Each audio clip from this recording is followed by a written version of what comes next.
Marriages erode quietly, they say, worn down by forgotten anniversaries and silent dinners. Mine shattered in a single moment over morning coffee. I'm tired of everything, Janet said, her spoon clinking against the bowl as she poured almond milk, her words slicing through our life like a blade through silk. This weekend, we're leaving the kids with my parents and going on vacation with another couple. We need to spice up our family life. I blinked, my coffee cooling in my grip. A couple? What do you mean, another couple? She didn't hesitate, her eyes glinting with defiance. A couple like us, married, just more open-minded. Her casual tone stung, a dismissal of the years I'd spent scribbling stories in stolen moments, dreaming of a life we'd built together. I couldn't speak, not at first. Janet sighed, annoyed by my silence. We need to spice up our family life. You're too comfortable, predictable.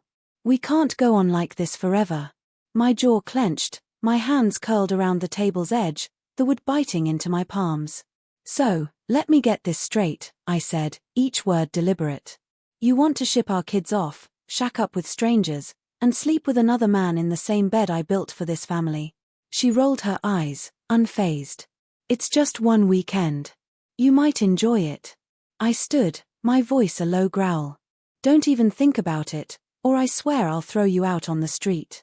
Her gaze didn't waver, not with fear, not with remorse, only calculation, a flicker of the ambition she'd buried since her 20s. Then maybe I'll go alone, she said, sauntering out like she'd asked me to fetch milk, not torn the foundation of our life to rubble. She thought that was the end. She had no idea it was the spark of my reckoning. She left on a Friday afternoon, her suitcase brimming with beachwear and heels unworn since her 20s, her smile belonging to a stranger.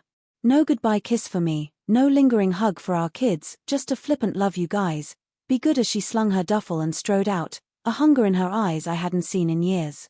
I stood at the window, watching her drive away in the sleek black SUV I'd gifted her on our 10th anniversary, its gleam a mockery of my trust. Our daughter's voice echoed from the living room, asking when Mommy would be back, and I forced a smile, my heart splintering. I'd known for months, tracing clues she thought she'd swept away, deleted texts lingering in the cloud, late-night gym sessions that stretched past midnight, a calendar invite on her iPad, the escape weekend, Suite 202. I didn't confront her. Instead, I catalogued every lie, every GPS ping, every alias on a couples-only lifestyle forum. The man was Jason Mercer, mid-30s, married, a sales consultant from another city, or so she believed. His wife, blindsided as I was, became my ally when I shared the truth. Together, we planned their undoing. But as I packed my own bag, doubt crept in. I saw Janet's face from our wedding day, radiant under the veil, promising forever. Could I destroy her without losing myself? I pushed the thought aside, my resolve hardening. They'd reserved a luxury suite at a coastal resort, a discreet haven for reckless desires. I booked a room one floor above under a false name, my luggage sparse. No sandals, just a hard drive, wireless mics, a remote login device for her phone, and a dossier labeled confession material. As Janet and Jason entered Suite 202, their laughter sharp as broken glass, I watched through a hacked hallway camera and her phone's mirrored lens, set up weeks earlier. Through the walls of my bribed adjacent room, I heard champagne flutes clink. They thought it was ecstasy unfolding. They didn't know they were ensnared. By Saturday night, I had hours of footage, not just their betrayal in stark clarity, but their words, dripping with contempt. I can't believe he still hasn't figured it out, Janet giggled, sprawled on the bed, twirling her hair. Jason, shirtless and self-assured, chuckled. Most guys are too proud to admit they've lost control. But your husband, he's just weak. I paused the video, my chest tight, not from pain, though it seared, but to etch that moment into my soul, the instant I became their reckoning. Sunday morning, I copied the footage, edited with precision, time-stamped and crystal clear, onto 3 encrypted flash drives. One went anonymously to Janet's boss, her affair with Jason, a board member's client, violating the company's conflict of interest clause.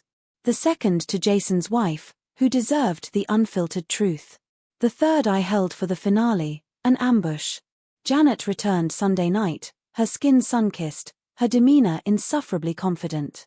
She pecked the kids' foreheads, offered me a tight-lipped smile, and acted like the weekend was a mirage. I said nothing, waiting until Tuesday, when an email from HR shattered her facade. Please report to the compliance office immediately regarding the nature of your client relationships and upcoming ethics inquiry. Her face paled, her fingers frozen on her phone as she read the email, her breath catching like a trapped bird. I watched from the kitchen, handing her a small box. "What's this?" she asked, her voice brittle. "Your backup drive," I said, calm as stone. "I thought you might need it."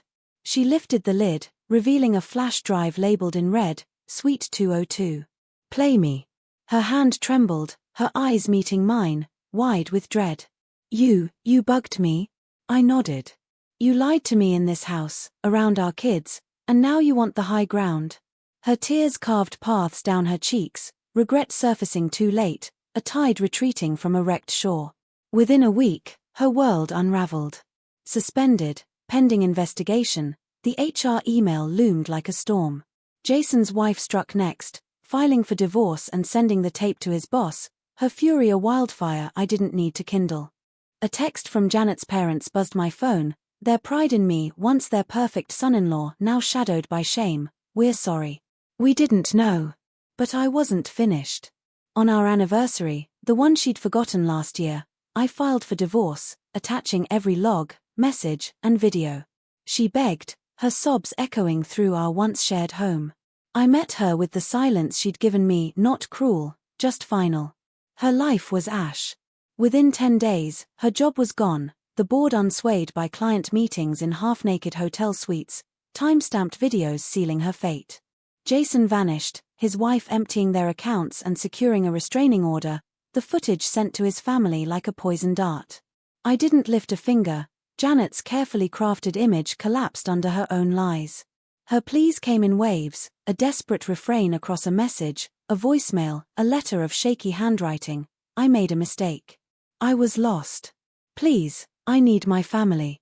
But I'd already met with my lawyer, the divorce swift, full custody pending. I didn't respond.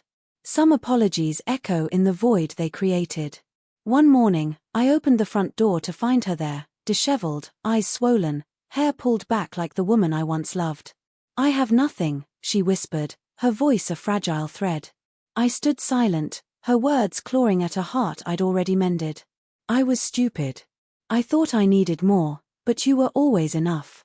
She waited, searching for the man who once softened at her tears. But I'd healed, my soul no longer hers to wound. I met her gaze, steady and unyielding. "You burned this home. Now you live with the ashes." I closed the door, not in anger, but in peace. Revenge isn't rage, it's clarity. It's waking to find you don't need to scream or chase someone who treated your worth as disposable. The kids and I moved to a smaller place, its walls warm with laughter, its air light with peace. No lies, no watching the clock, just dinners together, board games, quiet. I rediscovered writing, a passion I'd buried while holding our marriage together alone, each word a piece of myself I hadn't known I'd lost. A month ago, a text from Janet, "I see you smiling again." I miss that smile. I ruined everything. I know that now. I didn't reply, not from spite, but because closure is mine, not hers to borrow. The true revenge isn't what I did to her, it's what I built without her. It's the happiness she never anticipated, the life she can only watch from afar. That pain lingers, unfeigned and eternal. I stood stronger, not because I tore her down, but because I built myself up. The kids' laughter fills our home, a sanctuary untainted by deceit. Each day, I write more, love deeper, live freer. Janet's echoes fade, her regrets a distant hum against our warmth. This story isn't her fall, it's my rise. What do you rebuild when betrayal burns your world to ash?